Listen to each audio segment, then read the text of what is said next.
Glaucoma.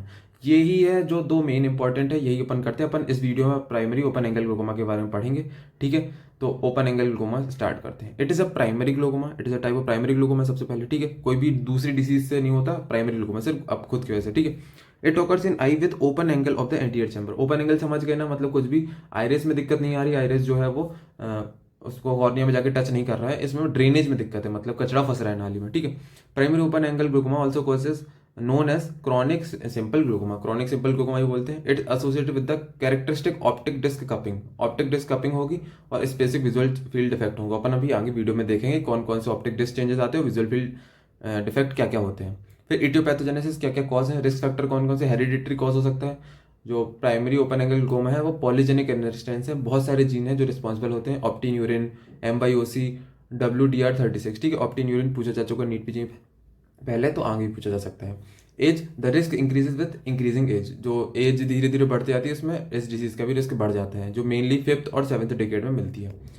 फिर race more severe in black people than in white, तो race में भी इसका इटियोलॉजी है कि ब्लैक पीपल में ज़्यादा होता है। जो मायोप्स होते हैं उनमें ज़्यादा चांसेस होने के, डायबिटीज़ वालों को ज़्यादा चांसेस होने के, हाइपरटेंसिव्स हैं उनमें भी ज़्यादा चांसेस होने के, ठीक है। तो ये रिस्क फैक्टर है कि क्या क्या रिस्क फैक्टर जिनमें प्राइमरी ओपन एंगल ग्लूकोमा हो सकता है, ठीक है। अब आते पैथोजेनेसिस कि इंट्राओकुलर प्रेशर बढ़ता कैसे है। Rise in intraocular pressure occur due to increase in aqueous outflow, decrease in aqueous outflow, मतलब कि जो वो तो ट्रेविकुलर मेशवर्क था वहां पर कुछ कचरा फंस गया है जिस वजह से एक्वस आउटफ्लो कम हो गया है, ठीक है। अब एक्वस आउटफ्लो कम हो गया जिस वजह से क्या होगा कि जो एक्वस है उसका अमाउंट बढ़ेगा, ठीक है, due to increase resistance to aqueous outflow caused by. अब किस वजह से हो सकता है, age related thickening and sclerosis of the trabecula, तो जो वो छन्नी थी जिससे एक्वस बाहर निकल रहा था वहां पर थिकनिंग हो जाए, कुछ भी दिक्कत हो जाए, जिस वजह से क्या होगा कि एक्वस आउटफ्लो कम हो जाएगा और उस वजह से इंट्राओकुलर प्रेशर बढ़ेगा, ठीक है। क्या क्या हो सकता है, स्क्लेरोसिस हो गई and absence of giant vacuole in the cell lining the canal of Schlemm, ठीक है। तो या तो ट्रेबेकुलर मेशवर्क में दिक्कत आ जाए या फिर कैनाल ऑफ स्लेम में जो जाइंट वैक्यूल सेल है उनकी कमी हो जाए, ठीक है। तो ये पैथोजेनेसिस। फिर इंसिडेंस कितना होता है, 1 in 100 होता है जनरल पॉपुलेशन, 100 में से हर एक पर्सन को प्राइमरी ओपन एंगल ग्लूकोमा होने के चांसेस होते हैं, ठीक है। फिर नेक्स्ट आता है क्लिनिकल फीचर। सबसे पहले सिम्टम्स देखते हैं। सिम्टम्स क्या क्या देखेंगे, painless progressive loss of vision दिखेगा, माइल्ड हेडेक होगा और आई पेन दिखेगा। फिर increase difficulty and near work, उसको पास में देखने वाली चीज़ों में दिक्कत होगी। Frequent changes of press biopic glasses, जो उसके प्रेस बायोपिक ग्लासेस उसमें बार बार उसका नंबर चेंज होगा, ठीक है। डिलेड डार्क एडेप्टेशन है ना, डिलेड डार्क एडेप्टेशन देखेगा उसमें, ठीक है। तो ये है सिम्टम्स, है ना। ये सिम्टम्स ये याद कर लेना, ये 5 सिम्टम्स बहुत इंपॉर्टेंट है कि इंग्लिश में सबसे पहले सिम्टम्स लिखेंगे, ठीक है। तो इसमें कुछ समझाने की जरूरत नहीं है, आप कर लेना। फिर साइंस में अपन को क्या क्या, सबसे पहले इंट्राओकुलर प्रेशर में 21 से अपन को ज़्यादा मिलेगा, है ना। अगर अपन को 21 mm से ज़्यादा इंट्राओकुलर प्रेशर मिल रहा है तो अपन सस्पेक्ट करेंगे कि उसमें ये प्राइमरी ओपन एंगल ग्लूकोमा हो सकता है। पर अगर नॉर्मल भी है, अगर मान के चलो 21 के नीचे भी है ना, 16 to 18 की रेंज में भी है, तो दोनों आई में 5 mm से ज़्यादा डिफरेंस होगा तब भी सस्पेक्ट कर सकते हैं। फिर डायर्नल वेरिएशन, अपन को पता होगा कि सुबह और शाम में इंट्राओकुलर प्रेशर में चेंज होता है। तो अगर 8 mm का चेंज है या 8 mm से ज़्यादा चेंज है तो कंफर्म है कि उसको प्राइमरी ओपन एंगल ग्लूकोमा होगा, ठीक है। तो ये है इंट्राओकुलर प्रेशर से कैसे अपन साइन है कैसे जज करेंगे अपन। फिर नेक्स्ट आता है ऑप्टिक डिस्क चेंजेस, ठीक है। तो सबसे पहले अर्ली ग्लूकोमेटिस चेंजेस और लेट ग्लूकोमेटिस चेंजेस में डिवाइड किया इसको, ठीक है। Vertically oval cup due to selective loss of neuroretinal rim tissue in the inferior and superior poles. तो होता क्या है, ये सबसे पहले ये ऑप्टिक डिस्क है अपनी, ठीक है। ये है, ये जो है ये वाला एरिया ये न्यूरोरेटिनल रिम होता है, ठीक है। तो अब क्या होगा कि यहाँ पर न्यूरॉन्स जो हैं यहाँ पर लॉस होने लगे, न्यूरॉन्स वो भी कहाँ पर, इंफीरियर और सुपीरियर में लॉस होने लगे। तो जो ऑप्टिक डिस्क का शेप ऐसा हो जाएगा, ठीक है। तो इसको अपन क्या बोलेंगे, अपन वर्टिकल ओवल कप या फिर वर्टिकल कपिंग बोलते हैं, ठीक है। फिर नेक्स्ट है क्या साइन देखेगा, एसिमेट्री ऑफ द कप, जो दोनों में आईज हैं उनमें एसिमेट्री दिखेगी, ठीक है। 0.2 जो है रेशियो उनका अलग अलग होगा, है ना। तो जो OD CYD रेशियो होता है 0.3 होता है, 0.3 से कम होना चाहिए, दोनों में मतलब 0.2 का डिफरेंस दिखेगा, ठीक है। ये वाले जो फीचर है ध्यान सुनना। फिर pallor of neuroretinal rim, pale colour की दिखने लगी neuroretinal rim. Splinter haemorrhage present on और near the optic disc margin, splinter haemorrhage देखेगा, ठीक है। Atrophy of retinal nerve fibre layer, atrophy मतलब कि भाई नर्व सेल की डेथ होने लगी है, ठीक है। तो ये 3-4 फीचर हैं, इनमें से 2-3 तो कंफर्म याद रखना। वर्टिकल कपिंग याद ही करना है, asymmetry, pallor of neuroretinal rim, splinter haemorrhage और एट्रोफी ऑफ न्यूरोरेटिनल फाइबर या फिर nerve layer, nerve fibre layer. ठीक है। फिर एडवांस ग्लूकोमेटस चेंजेस में क्या क्या फीचर्स, क्या क्या साइंस देखेंगे। Thinning of neuro retinal rim, ठीक है, वहां पर क्या होने लगा था, न्यूरल नर्व फाइबर की डेथ होने लगी कि न्यूरो रेटिनल ऊपर और नीचे से लॉस हो रहा था, यहाँ पर थिनिंग हो जाएगी, चारों तरफ से उसकी थिनिंग हो जाएगी। फिर बियोनेटिंग साइन क्या होता है, double angulation of blood vessel. अब होता क्या है कि वही नर्व फाइबर लेयर का लॉस हो रहा है, पहले ये जो शेप है ऐसा होता है, तो यहाँ पर कोई भी एंगुलेशन नहीं दिखता, ये ऑप्टिक डिस्क है, ठीक है। फिर क्या होता है, धीरे धीरे ऑप्टिक डिस्क में नर्व फाइबर का लॉस होने लगता है, तो ये गड्ढा जैसा बन जाता है, ठीक है। तो अपन को डबल एंगुलेशन दिखेगा, एक ये और एक ये, ठीक है, दो दो बार एंगुलेशन दिख रहा है ना, दो वेसल्स को मोड़ना पड़ रहा है, ठीक है, तो डबल एंगुलेशन दिख रहा है, ठीक है। तो दूसरा साइन होगा बेयोनेटिंग साइन। फिर नेक्स्ट है लेमिलर डॉट साइन। तो अब होता क्या, ऑप्टिक डिस्क है, जो नर्व फाइबर लेयर है वो उनकी एट्रोफी हो रही है, उनमें डेथ हो रही है, तो जो पीछे उसके जस्ट है लेयर वो है स्क्लेरा। तो अपन को laminar dot sign, the pores in the lamina cribrosa are slit shaped and are visible up to the margin of disc. तो जो पीछे लेमिना क्रिब्रोसा है, जो कि ओपनिंग होती है ऑप्टिक डिस्क जहां से निकलती है, वो अपन को दिखने लगेगी। पेरीपेपिलरी एट्रोफी, तो जो अपनी ऑप्टिक डिस्क के आसपास है वहां पर एट्रोफी हो रही है, तो उसको क्या बोलते हैं, पेरीपेपिलरी एट्रोफी, ठीक है। नेक्स्ट आता बहुत ही ज्यादा इंपॉर्टेंट, विजुअल फील्ड डिफेक्ट। क्या क्या विजुअल फील्ड में डिफेक्ट दिखते हैं, तो progression of visual field defect, सबसे पहले क्या होता है, आइसोप्टर कॉन्ट्रेक्शन। ये नॉर्मल विजुअल फील्ड है अपन का एक आंख का, ठीक है, तो यहाँ से थोड़ा नेजल वाले एरिया से यहाँ पर नॉच रहती है और ये टेम्पोरल एरिया होता है, ठीक है। तो अपन को क्या, आइसोप्टर कॉन्ट्रेक्शन, जो जो नॉर्मल अपना विजुअल फील्ड है वो कॉन्ट्रैक्ट करेगा, ये है ना जो अंदर की तरफ, ये पहले नॉर्मल विजुअल फील्ड ये बाहर की तरफ था, ये अंदर की तरफ आ जाएगा, कॉन्ट्रैक्ट कर जाएगा, ठीक है। It is the earliest visual field defect occurring in glaucoma. Glaucoma सबसे पहला विजुअल डिफेक्ट है जो कि होता है। फिर बेयरिंग ऑफ ब्लाइंड स्पॉट, जो ब्लाइंड स्पॉट है उसमें बेयरिंग हो जाएगी। अब मतलब क्या, ब्लाइंड स्पॉट नॉर्मली प्रेजेंट रहता है, तो वो अब ये मतलब विजुअली इनसिग्निफिकेंट है, ब्लाइंड स्पॉट नॉर्मल प्रेजेंट होता है, तो बेयरिंग ऑफ ब्लाइंड स्पॉट दूसरा चेंज आ गया, ठीक है। Small wing set para central scotoma, तो अपन देखते हैं, पहले बेयरिंग ऑफ ब्लाइंड स्पॉट हुआ, ये ब्लाइंड स्पॉट इधर आ गया। फिर अपना पैरासेंटल स्कोटोमा, जो अपना विजुअल फील्ड है उसके ऊपर की तरफ, यहाँ पर एक और जो है विजुअली सिग्निफिकेंट होता है, मतलब यहाँ पर दिखना कम हो जाएगा, ठीक है। ये सेंट्रल विजन है, पेरिफेरल, तो ब्लाइंड स्पॉट इधर होता है और पैरासेंटल स्कोटोमा ऊपर बन गया, ठीक है। तो दूसरा चेंज क्या आ गया, अपना पैरासेंटल स्कोटोमा, ठीक है। फिर नेक्स्ट क्या है, earliest clinically significant field effect, मतलब बेयरिंग ऑफ ब्लाइंड स्पॉट तो नॉर्मली भी होता है, तो अपन को पता नहीं चलता है, पर पैरासेंटल स्कोटोमा होगा तो अपन को समझ में आएगा कि यहाँ से देखना कम हो गया। फिर आता है सिडल स्कोटोमा। सिडल स्कोटोमा में कुछ नहीं होता है, ये पैरासेंटल और ब्लाइंड स्पॉट दोनों आपस में ज्वाइन हो जाते हैं, तो उसको क्या बोलते हैं अपन, सिडल स्कोटोमा। फिर आर्क्यूएट और बियरम स्कोटोमा, तो आर्क्यूएट स्कोटोमा, बियरम स्कोटोमा, इसको बोलते हैं कि ये जो है आगे प्रोग्रेसिव करके इसने पूरा सेमी सर्कल बना दिया, तो इसको क्या बोलते हैं अपन, आर्क्यूएट स्कोटोमा। फिर नेक्स्ट आता है रिंग या double arcuate scotoma. Double arcuate क्यों बोला, कि ऊपर से भी और नीचे से भी दोनों तरफ से स्कोटोमा बना देता, तो इतना जो एरिया है यहाँ से दिखना बंद हो जाएगा, ठीक है।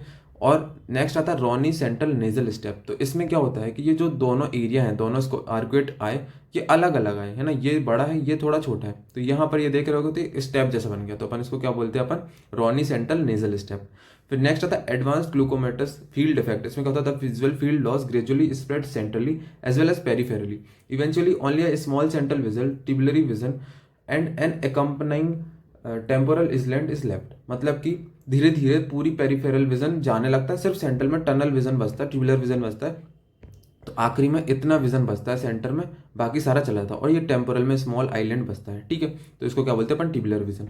तो ये स्टेप्स याद रखना बहुत ही ज्यादा इंपॉर्टेंट है, आइसोप्टर कॉन्ट्रैक्शन, फिर बेयरिंग ऑफ ब्लाइंड स्पॉट, फिर पैरासेंटल स्कोटोमा ओवर बन गया, फिर ज्वाइन होगी Seidel scotoma, arcuate scotoma, ring और double arcuate scotoma, nasal step, और फिर आखिरी में ट्यूबुलर विजन, ठीक है। ये डायग्राम इंपॉर्टेंट है, साइंस काफी इंपॉर्टेंट है, पूछे जा सकते हैं। मैनेजमेंट में क्या, इन्वेस्टिगेशन में intraocular pressure investigation, fundus, gonioscopy, perimetry, water drinking test अभी देखते हैं, confocal scanning, laser, topography, nerve fibre layer analyser. तो ये सब इन्वेस्टिगेशन जिससे अपन डायग्नोस कर सकते हैं कि इसको प्राइमरी ओपन एंगल ग्लूकोमा है कि नहीं है।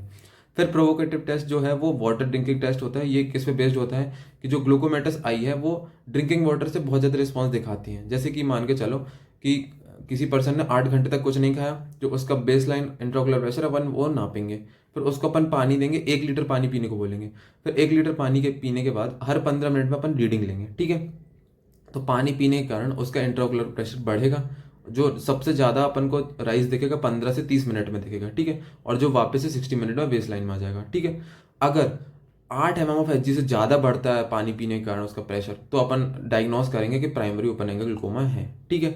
फिर diagnosis based on the intraocular pressure, optic disc cupping, visual field changes, इन सब से अपन पेशेंट को अलग अलग डायग्नोस्टिक एंटिटीज में डिवाइड करेंगे। जैसे कि प्राइमरी ओपन एंगल ग्लूकोमा, है ना, ऑकुलर हाइपरटेंशन और नॉर्मल टेंसिव ग्लूकोमा। तो ये 3 कैटेगरीज हैं जिसमें अपन डिवाइड करते हैं। सबसे पहले रेस्ड इंट्राऑकुलर प्रेशर में it is associated with the definite glaucomatous, optic disc cupping and visual field changes. ठीक है, तो अगर प्राइमरी ओपन एंगल ग्लूकोमा है तो इंट्राऑकुलर प्रेशर ही बढ़ गया, उसकी ऑप्टिक डिस्क कपिंग भी होगी और विजुअल फील्ड में भी चेंजेस आएंगे। तो ये पहली कैटेगरी है। फिर दूसरी कैटेगरी है ऑकुलर हाइपरटेंशन और ग्लूकोमा सस्पेक्ट। ठीक है, तो इसमें क्या होगा कि इंट्राऑकुलर प्रेशर तो ज़्यादा रहेगा पर कोई भी चेंजेस नहीं दिखेंगे ऑप्टिक डिस्क और विजुअल फील्ड में।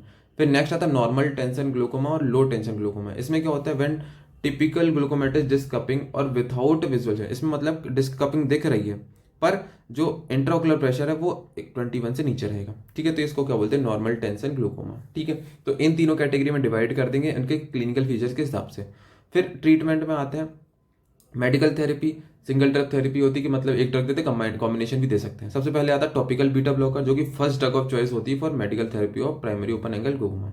ये क्या करता है, lower the intraocular pressure by reducing the aqueous secretion. Aqueous secretion कम कराता है जो कि बीटा रिसेप्टर प्रेजेंट होते हैं सीलियर प्रोसेस में, उससे। ठीक है, तो सबसे पहली ड्रग है टिमोलॉल मैलिएट। ठीक है, is most popular as initially therapy, however it should not be used in patient associated with the bronchial asthma. जो ब्रोंकियल अस्थमा वाले हैं उसमें टिमोलॉल नहीं देते, बीटा ब्लॉकर कॉन्ट्राइंडिकेटेड रहते ही है ब्रोंकियल अस्थमा में। ठीक है, फिर बिटॉक्सोलॉल भी होता है जो कि सिलेक्टिव बीटा ब्लॉकर, ये अपन दे सकते हैं। तो ये हो गया अपना बीटा ब्लॉकर। फिर नेक्स्ट आता है pilocarpine. It is a very effective drug, it is not being preferred as the first drug of choice और even as a second choice. पहले बहुत इफेक्टिव ड्रग थी पर अपन इसको यूज नहीं करते क्योंकि यंगर पेशेंट में क्या करते हैं, स्पाज्म ऑफ एकोमोडेशन या फिर मायोसिस करा देता है ना, आंख बिल्कुल ऐसे प्यूपल को कॉन्ट्रैक्ट करा देगा है ना, और एकोमोडेशन रिफ्लेक्स को भी बंद कर देगा, तो एकोमोडेशन नहीं हो पाएगी। ठीक है, तो अपन इसको यूज नहीं करते हैं अभी, मतलब एडजुवेंट की तरह करते हैं, साथ में करते हैं, मेन ड्रग की तरह नहीं करते हैं। Opens in trabecular meshwork. तो ये मैकेनिज्म एक्शन क्या है कि एक्वस फ्लो कैसे बढ़ाता है, ट्रेबिकुलर मैस वर्क को ओपन कर देता है। नेक्स्ट ड्रग है लेटेनोप्रोस्ट। लेटेनोप्रोस्ट क्या है, प्रोस्टाग्लैंडिन एनालॉग है। ठीक है, जो कि क्या करता है, इंट्राऑकुलर प्रेशर कम करता है बाई यूवियो स्क्लेरल आउटफ्लो को बढ़ा के। ठीक है, यूवियो स्क्लेरल आउटफ्लो बढ़ाएगा जिस वजह से एक्वस जो है वो कम होगा और इंट्राऑकुलर प्रेशर कम हो जाएगा। ये क्या फर्स्ट ड्रग ऑफ चॉइस है अपनी प्राइमरी ओपन एंगल ग्लूकोमा में। ठीक है, फिर 2 ड्रग और आती है, डोरजोलामाइड। डोरजोलामाइड क्या है कि कार्बोनिक एनहाइड्रेस इनहिबिटर है। ठीक है, डायूरेटिक है ये, जो इंट्राऑकुलर प्रेशर कम कराती है कैसे, एक्वस सिक्रीशन को कम करा के। ठीक है, एक्वस सिक्रीशन कम करवाती है। ठीक है, फिर एड्रेनर्जिक ड्रग में एपिनेफ्रिन ब्रिमोनिडीन आती है ना, ये भी इंट्राऑकुलर प्रेशर कम कराती है। नेक्स्ट आता है अपना लेजर थेरेपी। ये थी अपनी मेडिकल थेरेपी। अब नेक्स्ट आती है laser therapy. Argon laser trabeculectomy, trabeculoplasty. इसमें क्या करते हैं कि मान के चलो ये ट्रेबिकुलर मैस वर्क है। ठीक है, तो इधर पे एक तरफ अपन यहाँ पर लेजर से करते हैं तो यहाँ वाले में फाइब्रोसिस हो जाता है, जो बाकी वाले एंड्स है ना ये खुल जाते हैं। ठीक है, फिर से बताता हूँ, ये है ट्रेबिकुलर मैस वर्क। ठीक है, यहाँ पर वो मतलब नाली थी बंद थी, अपन एक तरफ वो करेंगे, लेजर मारेंगे तो यहाँ से यहाँ फाइब्रोसिस जाएगी, तो ये जो गैप्स हैं ये खुल जाते हैं, ये जो गैप्स हैं छोटे छोटे होंगे ये बड़े हो जाएंगे। ठीक है, shrinkage of collagen, junction of pigmented and non pigmented region of trabeculum. ठीक है, opens intertrabecular spaces and increase aqueous outflow due to widening of spaces। तो ये इंटरट्यूबिकुलर स्पेसेस में उसकी वाइडनिंग कराते थे जिस वजह से जो ओपन हो जाएंगे वो और एक्वस आउटफ्लो अच्छे से होगा। ठीक है, decrease intraocular pressure 8 to 10 mm, 8 से 10 mm तक कम कर देता है। सर्जिकल में आएंगे trabeculectomy, lower intraocular pressure by creating a fistula which allow aqueous outflow from anterior chamber to subtenon's space. तो अपन एक फिस्टुला बनाते हैं जो कि एंटीरियर चैम्बर से सबटेनेस स्पेस को कनेक्ट करता है और वहां से आउटफ्लो हो जाता है एक्वस का। ठीक है, fistula is covered by superficial scleral flap. तो ये सर्जिकल मेथड हो गया। आर्टिफिशियल ड्रेनेज शंट्स क्या है कि कुछ ऐसे अपन इंस्ट्रूमेंट कुछ पाइप जैसे लगा देते हैं जिस वजह से वो जो एक्वस फ्लो है वो बाहर होता रहता है। ठीक है, तो ये था प्राइमरी ओपन एंगल ग्लूकोमा में, काफी इंपॉर्टेंट टॉपिक है, लॉन्ग में आ सकता है, कर लेना। Thank you.